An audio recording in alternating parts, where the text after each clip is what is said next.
Mes esame geologo kelionės. Mano vardas yra Jonas, man labai padeda Ramunė, mano žmona. Visada prašo, ypač jauniausiai dukra, kad ir juos paminėtume, tai jauniausiai dukra Aistė, sūnus Marius, šeimos toksai verslas. Ir organizuojame geologinės keliones.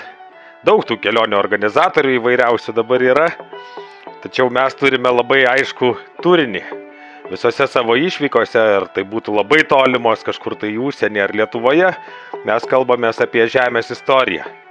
Arba dar tiksliau apie tas medžiagas, kurios yra mums po kojomis ir gali papasakoti daugybę metų trunkančią Žemės istoriją.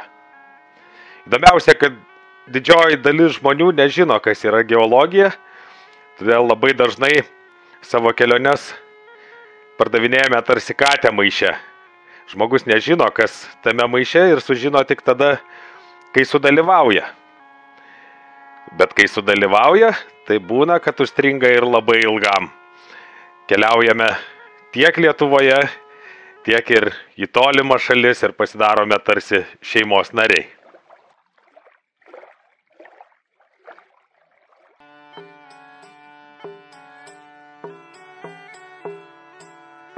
Keliaujame, kur kažkas yra labai įdomaus. Ir svarbiausia, kad įdomu būtų mums patiems.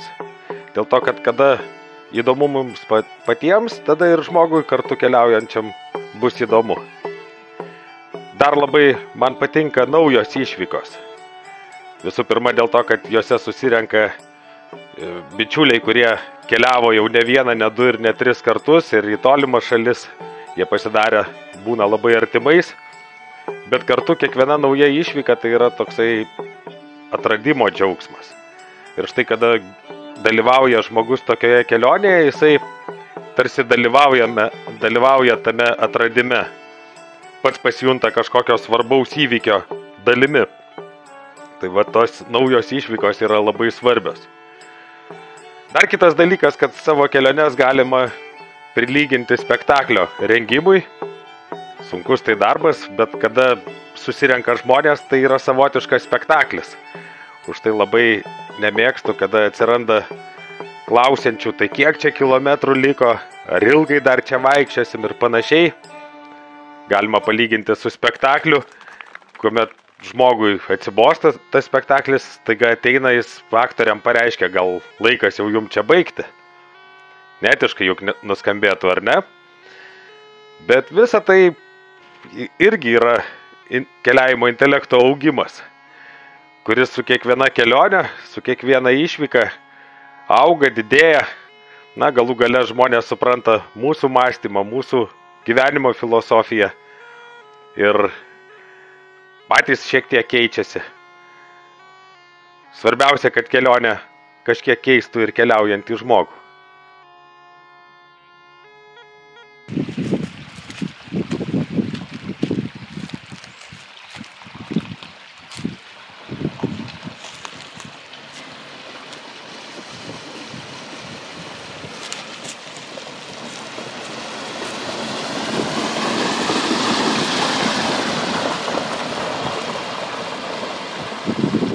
Mes pereisim.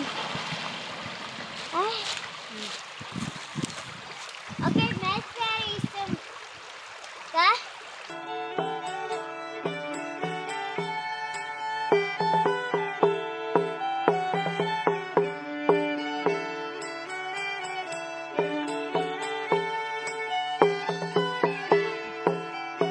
Kur įdomiausia keliauti? Durnų klausimų tu man geriau neuždavinėk. Dar aš apie tos durnius pakalbėsiu. Iš tikrųjų, tai čia panašus klausimas, kaip žmogaus turinčio vaikų paklausti, kuris tau vaikas yra geriausias, ar ne? Taip, mes dabar Lietuvoje turime virš 50 maršrutų, dar yra kelionės užsienyje, paskaitos, taip toliau, ir prie kiekvieno buvo dirbta labai smarkiai. Todėl išskirt arba sakyt, kad kažkas tai čia jau ne taip įdomu, ne taip reikalinga. Man labai įdomus toksai pavyzdukas, ar ne? Ten pasakai kur nors, kad padarei naują kelionę ar išvyką ir kažkas sako, ai, aš ten jau buvau. Tai aš visada pridedu tokį palyginimą, sakau, nu įsivaizduok, va, pas mus yra Vilniaus senamiesčio geologinė ekskursija. Susirenka pakankamai daug žmonių, iki 30, jeigu labai šalta, sakykime, apie 10 žmonių, bet visada būna. Ir visi 100%, kurie dalyvavo iš to ekskursiją, yra buvę Vilniaus senamiestyje. Tu tiesiog ateini į tą savo pažįstamą vietą pasižiūrėti kitom akimis. Tai lygiai taip pat ir tu, jeigu ten ir buvai kokiam Kalavybiškio miškuose, tai tu tuos Kalavybiškio miškus gali pamatyti visai kitom akim. Tai vat, atidarom kitus horizontus, gal dėl to ir mėgstamus menininkai.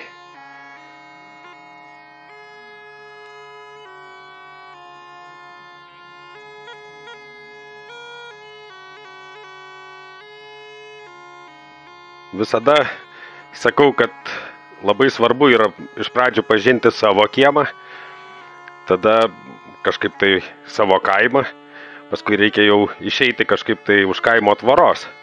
Tai panašiai ir čia iš tikrųjų mes kalbamės apie labai ilgą, gilią Lietuvos gamtinę istoriją, kuri nedaug kas net iš žmonių ir žino, siekia beveik 2 milijardus metų, bet labai nedaug iš šitų dalykų mes galime Lietuvoje parodyti.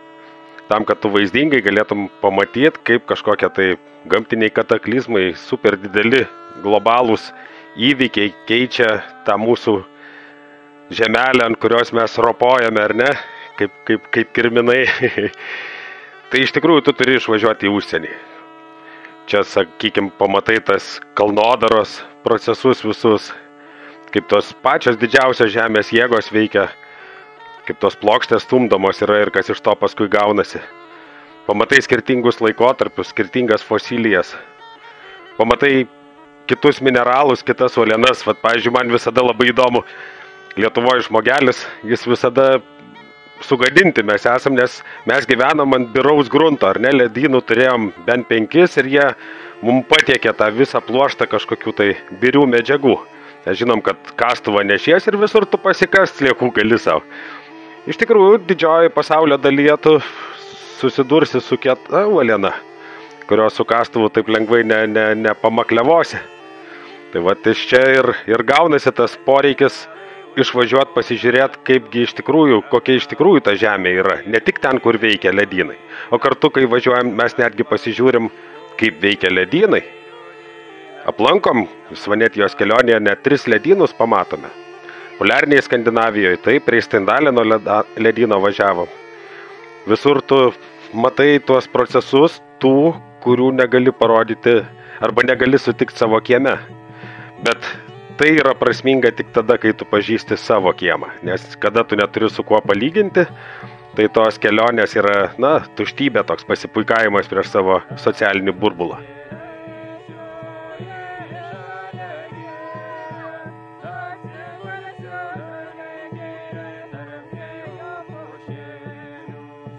Aš prasmių šitam reikale matau labai daug. Tai ne vien tik tai sausai geologija. Apskritai geologija niekada nėra sausai tik geologija. Jinai yra aplipusi aibė įvairiausių kitų dalykų. Žmogui geologija apskritai yra tolima, tu reiškia mokini jį kaip vaiką. Už tai, kuo anksčiau vaikas pradeda mokintis geologijos, tuo yra paprasčiau vėliau su juo kalbėtų, gali įdomesnius dalykus jam papasakot. Dar čia įdomus dalykas, jaunesnioji karta yra žymiai labiau apsišvietusi žemės istorijoje negu vyresnioji karta. Jie ten žino, gali valstybės, jų sostinę žinot, kažkokios politinės tendencijas, bet jie nežino žemės istorijos visiškai. Aš visada palyginu žemės istoriją su tikruoju istorijos mokslu, ar ne? Įsivaizduojam, turim Lietuvos istoriją ir mūsų valstybės istorija, jinai yra sudalinta į tam tikrus etapus, ten iki krikščioniška Lietuva, vėliau ten sukurta Mindaugo valstybė, dar vėliau ten, sakykime, bendra valstybė su Lenkija ir taip toliau, taip toliau. Reiškia, mes visą Lietuvos istoriją galim sudalinti į tam tikrus etapus. Lygiai taip pat yra sudalinta žemės istorija. Tai vat jeigu Lietuvos istorijoje žmogus žino Žalgirio mūšio datą, žino, kas yra vasario 16, kovo 11, Tai tokių svarbių įvykių žemės raidoje žmogus nežino. Tu jį pradedi mokinti nuo nulio. O visa tai reikalinga tam, kad tu paskui suvoktum, iš kur ta augalija, gyvūnija. Iš tikrųjų, su tuo yra susijusios ir tradicijos, karai visi. Iš tikrųjų, karai vyksta dėl išteklių ir taip toliau. Tai tu, kada tai supranti, tai labai išplečia tavo akiratį. Na, o kada žmogus su išplėstu akiračiu, tai jis nebėra ta žiaumojanti karvė.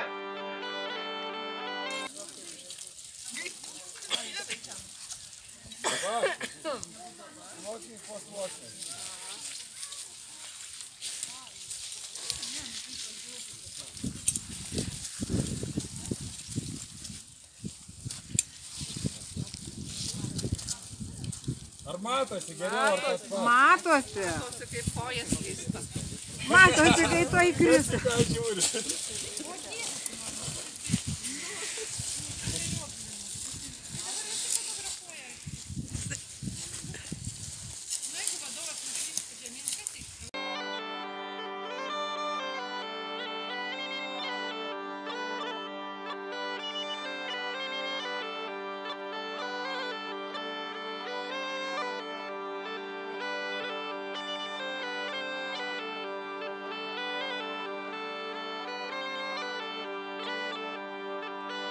Piktas klausimas, čia jau geriau pamatyti.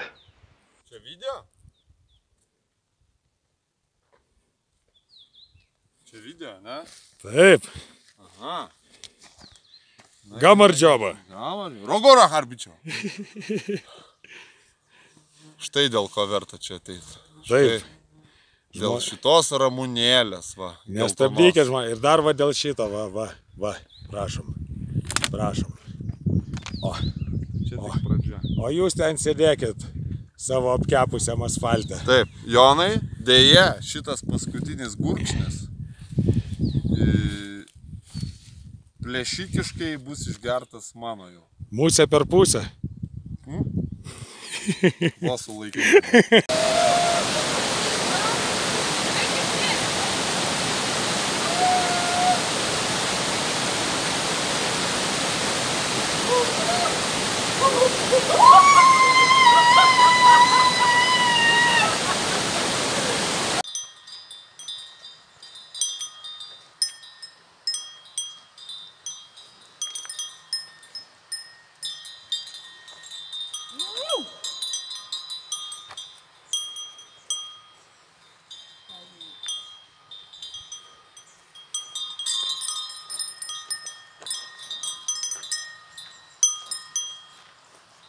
Reportažas iš Sakartvelo.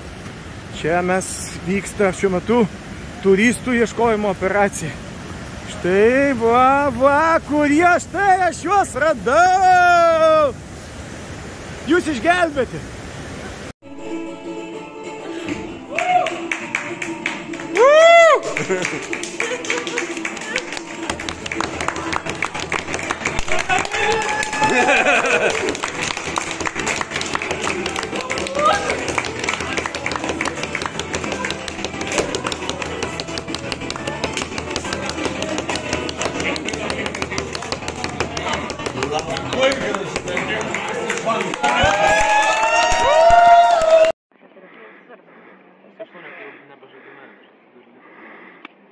Oi, labą dieną. Ai, ne.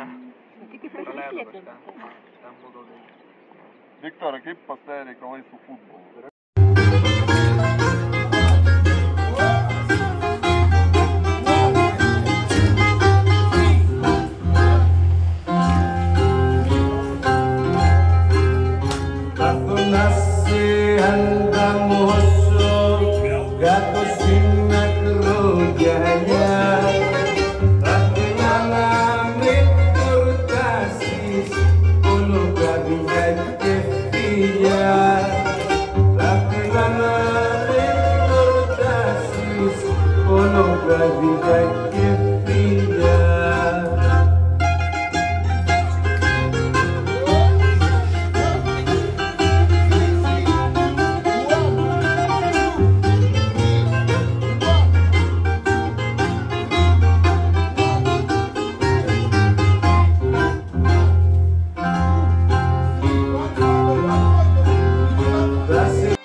prisėsti prie to žemės.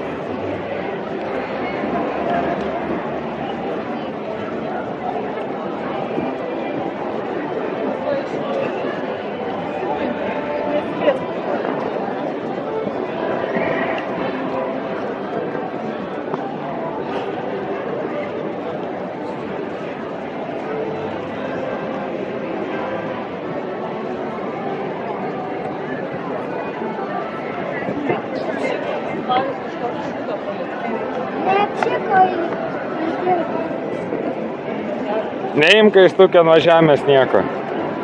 Paimu ją. Tik tai nekiški buvo.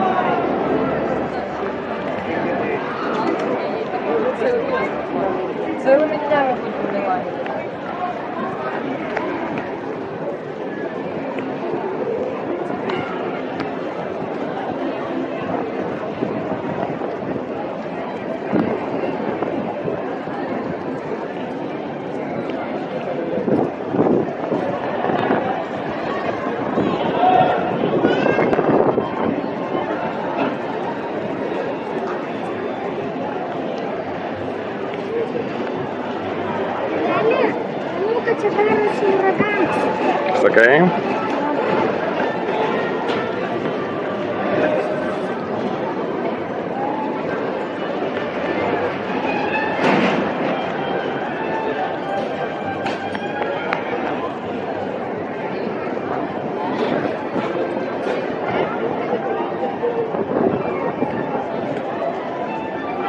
Tėvelė, aš noriu miešti.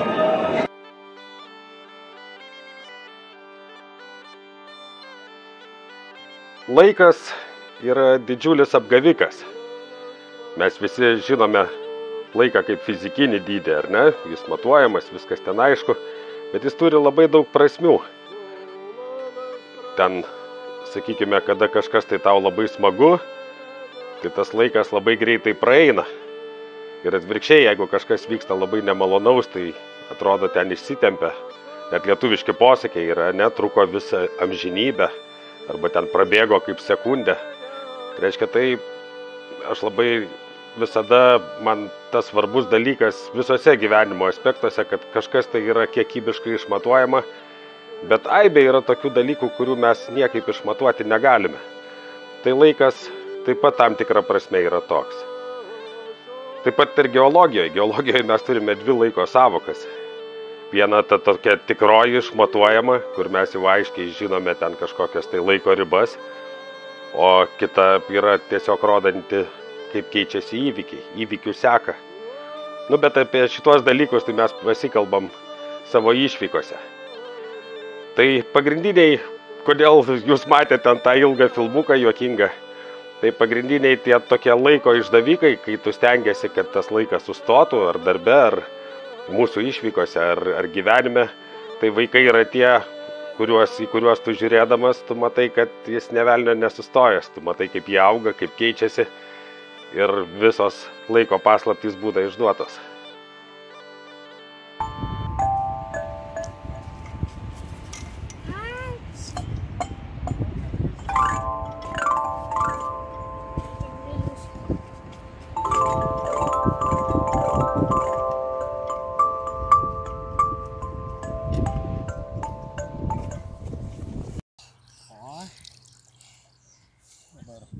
Viens, du.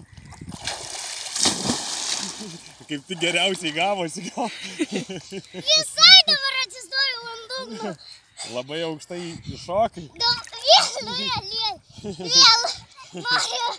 atsistoti. Nu dar. Taip. Ir viens, du.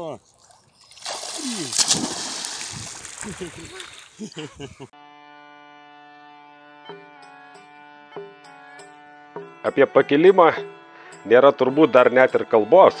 Svarbiausia išstovėti ant kojų, kai tave stengiasi nuversti įvairiausios srovės, turbūt net įvairiom kryptim einančios. Apie ką čia kalbu? Įsivaizduokit, 2018 metais pradėjom veiklą. 19 atrodo jau kaip ir gražu, jau ir tų žmonių vis daugėja, užsienio kelionės puikiai vyksta. Staiga pandemija. Dar vėliau pandemija pasibaigia, prasideda karas. Ir visur žmonės susikūrė kažkokiu tai mitų. Iš tikrųjų, smagu būtų, jeigu žmonės žinotų, kad jeigu mes vežame, tai nieko baisaus nėra, bet iš tikrųjų tai jie galvoja, kad ten veža, nes veža. Galvoja, ten Sakartvelas taiga prorusiškas pasidarė, arba ten kitokių dalykų, karas Ukrainoje, tai negalim kitur važiuoti ir panašiai, arba reikia taupyti ateičiai kažkaip tai. Nu, įvairių tų visokių pamąstymų. Ir savo veikloje tu nuolat turi aibę užmačių, aibę kažkokių tai susigalvotų minčių, idėjų, kurias patempti yra ne taip paprasta. Kaip va šitas laivelis, kuris tempia daug valčių, ar ne? Svarbu, kad jisai nepaspringtų, nesustotų. Ir iki pakilimo tai reikia labai stengtis. Štai ir šitas paukščiukas, kuris bando vis išmokti skraidyti. Nesužeistas jisai bėga, stengiasi pakilti. Bet tam, kad tu pakiltum, tai reikia įdėti daug pastangų. Turi net kažkokių tai patogių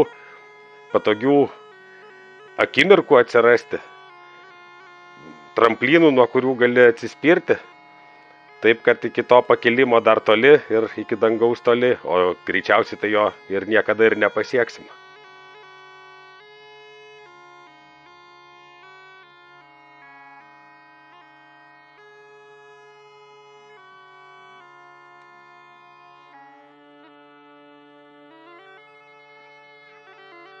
Ko vartais dugne, eik švaltelin pas mane.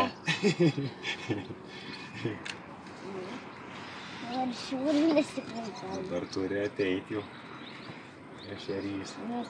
Bet čia tik tas, kur vartosi dugne, kitiem netinka. Čia yra tas vartosi dugne. Nu nežinia, tai va nekimba, tai turbūt nėra. Negali palaukti. Sėdžiu valty nuo pat ryto, kol visi dar miega. Visos žuvys jau apuostės lieka. Oi, ešery, ko vartais dugne, eik švaltelėn pas mane. Oi, ešery, ko vartais dugne, eik švaltelėn pas mane.